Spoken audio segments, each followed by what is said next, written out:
Hello everybody, it's Zoe here from livingwithasleeve.com.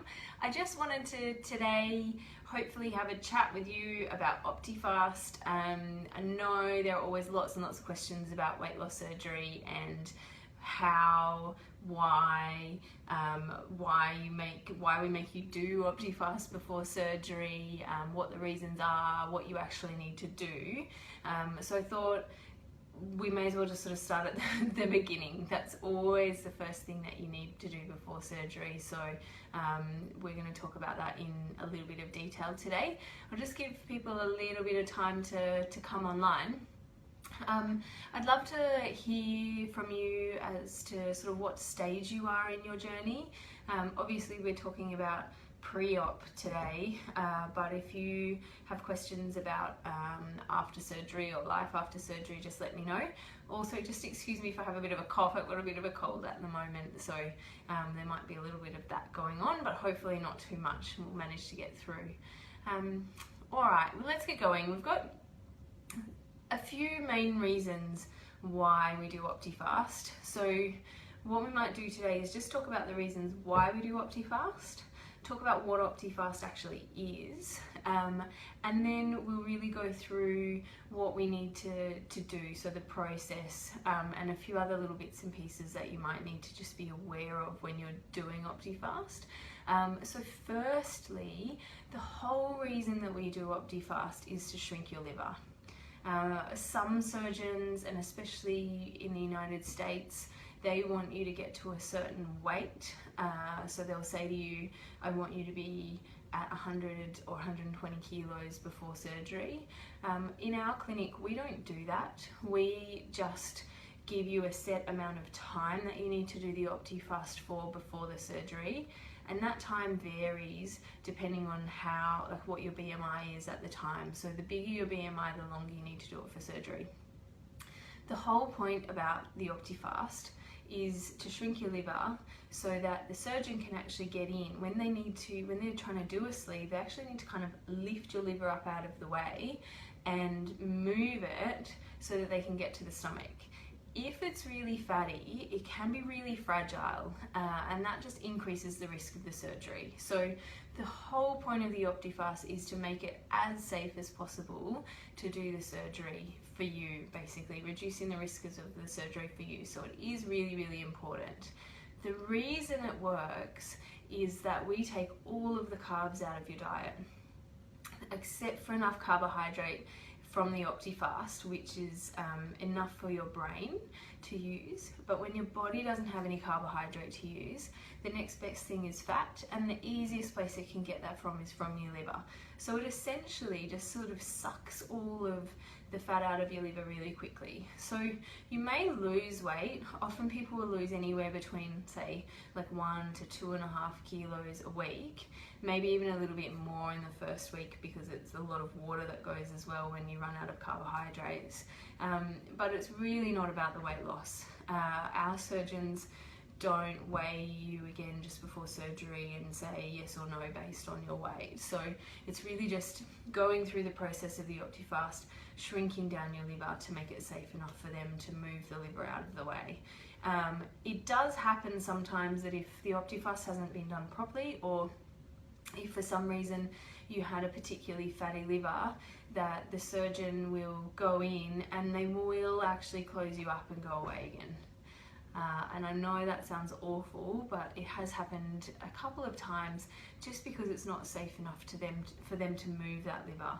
If the liver is really big and fatty, it's quite fragile, so it's more prone to sort of to rupturing, and if it's too big, they just won't do it. So what I usually find is that is a big enough incentive to go through the process of Optifast properly, really, for most people. So let's talk a little bit about what Optifast actually is. And I guess there's a few different products out there that are similar to Optifast. We use Optifast because it's designed to replace 3 meals a day. A lot of the products, like the meal replacement shakes, are only designed to replace 1 or 2 meals a day. So we use Optifast because you could essentially almost live on it if you had to. I would not make you, but you could. So it's what we call nutritionally complete. That means that, you know, it's got a good broad range of vitamins and minerals. It's got a good amount of protein in there. It has enough carbohydrate for your brain to use. So what happens really is when you go on the Optifast, we take all of the carbs out of your diet. So that means you can't eat any starchy veggies like potato, pumpkin, sweet potato, corn, no grains like bread, rice, pasta, cereal, no legumes like chickpeas and kidney beans and lentils, no fruit and no dairy, which means that the coffee has to go, which is probably one of the hardest things for a lot of people, and nothing with sugar or with honey in it either. So no biscuits, cake, chocolate, even no sugar or honey in your tea and coffee either. So you can use artificial sweeteners if you want to, things like Equal or Splenda, and often people will use that in their tea and coffee if they need it. Without the carbohydrates, that's when we get into the process of burning fat for fuel, and that's a process called ketosis, which you might have heard before. Ketosis is what we're after. So a good sign that you're in ketosis, it usually takes sort of 3 or 4 days. That's the worst, I'll be honest with you. It's not fun. Often you'll have a few headaches and feel a bit cranky or really tired. Once you're in ketosis, it's actually a natural appetite suppressant. So you will start to sort of settle down, your mood will sort of settle down, you won't feel as hungry, and you'll start to sort of pick up in terms of your energy levels as well. So the first 3 or 4 days are the worst, but after that it gets much, much easier. You can buy Optifast at the pharmacy. A lot of people buy it online now. Just check the prices because it varies a lot from pharmacy to pharmacy. And it comes in shakes, bars, soups and desserts. You might be able to see, I'll bring some over. So this is the pack of the shakes. They have lots of different flavours of the shakes, so you can pick and choose whichever ones you like best. I don't mind at all. Soups, there's 3 different types of soups. There's like a tomato, a chicken and a vegetable soup. Again, you can use whichever ones of those. There's 3 different types of bars. There's like a coffee, a berry and a chocolate bar. I quite like them now. I think some people don't like them. Some people like the shakes and the bars but don't like the soups, but everybody's totally different. So my best advice really is to just try everything and see which ones you like and which ones you don't like. You won't just be having Optifast every day.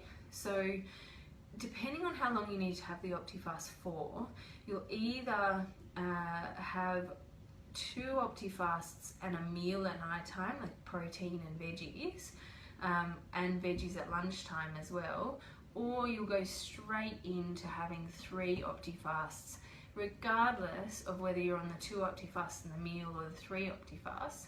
You're always going to have at least 2 to 3 cups of veggies or salad a day. And you can have lots of other things like soup, so things like miso soup, stock, bonox, a little vegetable soup that you've made with all the veggies that are allowed, and things like artificially sweetened, so things like diet jelly or the low joule tubes, the lollies that are often designed for diabetic patients. And you can also have a bit of extra veg or soup if you're feeling hungry, and I don't mind if you have a bit of extra protein to get you through, especially in those first 3 or 4 days. I would rather that you're not starving and break it entirely and go and eat a sandwich. I would rather that you would have a bit of extra protein or some more veg to get you through those few days. Your dietitian may want you to have more protein in general, so they might even make you have, say, 4 Optifast a day or 3 Optifasts and a meal with protein and veg, and it just really depends on you and your size and your weight and any other medical conditions. So really with all of this advice and the things we're going over today, you really need to follow your own surgeon and your own dietitian's advice, because everybody is a little bit different. The way that we split it up in the clinic is if you have to do 2 weeks only, so usually if you have a BMI of less than 40, you only have to do 2 weeks of Optifast. And the way we do that is we go straight into doing 3 Optifasts a day plus veggies and soups and things. If you have to do it longer, so 4 or 6 weeks, that's when we will allow you to start on the 2 Optifasts and the meal, and then as you get to the last 2 weeks before the surgery, that's when you move into the 3 Optifasts and the meal. So regardless, everybody will do 3 Optifasts and all of your veggies and soups for the 2 weeks before the surgery. So that's the bit that is really, really crucial, just to make it safer for the surgery, really. So I hope that's given you a little bit of an idea about the process. There are a few people that need to be really careful with Optifast. Take your dietitian's advice. If you have any kidney problems, if you're over the age of 65, and a few other medical conditions, so you just need to check with your dietitian. Optifast may not be for you, and it's something that you need to discuss with your surgeon and with your dietitian to work out what might be the best option. If you have diabetes and you're taking medication, you need to be really careful when you go into the Optifast, because we are taking out all of the carbs, so you're not going to have anything to push your blood sugars up. And if you're still taking your diabetes medication that's designed to push your blood sugars down, what we can see is that you actually end up having a hypo, so your blood sugar gets too low. So before you start on any of the Optifast, you need to have that discussion with your dietitian, with your GP or your endocrinologist, whoever's managing your diabetes, and ask them what you need to do for your blood sugars. So whether or not you need to take out a medication or reduce or change or swap, or just measure it and see how you go. So that's definitely something to think about. The only other thing is sometimes Optifast can give you a bit of either constipation or diarrhea. What we do is every day on the Optifast, we make sure that you drink at least 2 litres of water a day. And we also put you on a fibre supplement, something like Beni Fibre or Metamucil, and also include a little teaspoon of oil a day as well. So either as like a dressing on your salad, or if you're cooking veggies at night time, and all of those things help to prevent any constipation. If you're having lots of diarrhea and like the Optifast just isn't agreeing with you, there are other things that you can try. So that's when it's best, rather than suffering along with it for the whole, say, 2 or 4 or 6 weeks, go in and talk to your dietitian and see what they can do for you, because it's not pleasant. So you shouldn't have to live with it just to get you through to the surgery. Just go in and have a chat with them and see what they say. What I'm going to do on the blog this week is go through all of this information and put it up so that it's clear. Obviously, again, this is just what we do in our clinic, so please follow the recommendations from your own surgeon and your own dietitian. They may have slightly different recommendations or slightly different timings or criteria for how long you need to do the Optifast. So it is really important that you check with them before following this to the letter. But what I'll do is I'll put up on the blog the process, and then next week I'm actually going to put up on the blog some ideas for mixing up the shakes and the soups, just to change the flavour. Sometimes, especially if you need to be on it for 6 weeks, just because there's not a lot of variety, you can get a bit bored with it. So I've got some really cool things that patients of mine have come up with over the years that work really well for mixing up the Optifast and making it taste different. Some would say better, but let's go with different to start with, because lots of people do actually really like the Optifast as it is. And actually I see really commonly that a lot of people actually just stay on the Optifast long term, where they use it just you know, maybe it's breakfast because they really struggle to eat breakfast every day, or maybe it's something, you know, as an option in case they get stuck and they don't have anything to eat with them, so they always sort of carry an Optifast, and that seems to work really well with them. Other people will never want to see another Optifast again after surgery, and that is totally fine as well. So you know, everybody is so different, and again, that's really where your team comes in. Ask for help. If you're not sure about something, just ask, because that's what we're here for. So it is really important that you feel comfortable and you feel like you know what you're doing, and we make that process of going through the surgery and the preparation for surgery as easy as possible for you. As always, I'm more than happy to answer questions, so please either comment on the video and I'll get back to you. If there's a topic that you'd like me to cover in these Facebook Live sessions, please just let me know and we can go over them. It's easy for me to schedule it in, or even just sort of do an extra one during the week. And in terms of, like, keep an eye on the blog. So especially if you're about to go into surgery and you want some help with Optifast, some ideas for mixing up the Optifast, then please just jump onto the blog. It's livingwithasleeve.com.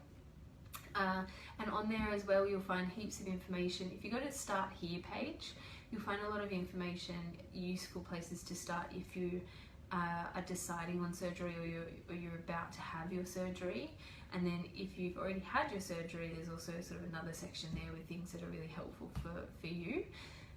There's free resources on there, tips and tricks and ideas. You can sign up for our newsletter and any blog updates. You can also ask me question in the Q&A forum that I've got there as well. So lots of things to sort of discover. And as I said a few weeks ago, this is all just sort of pretty new.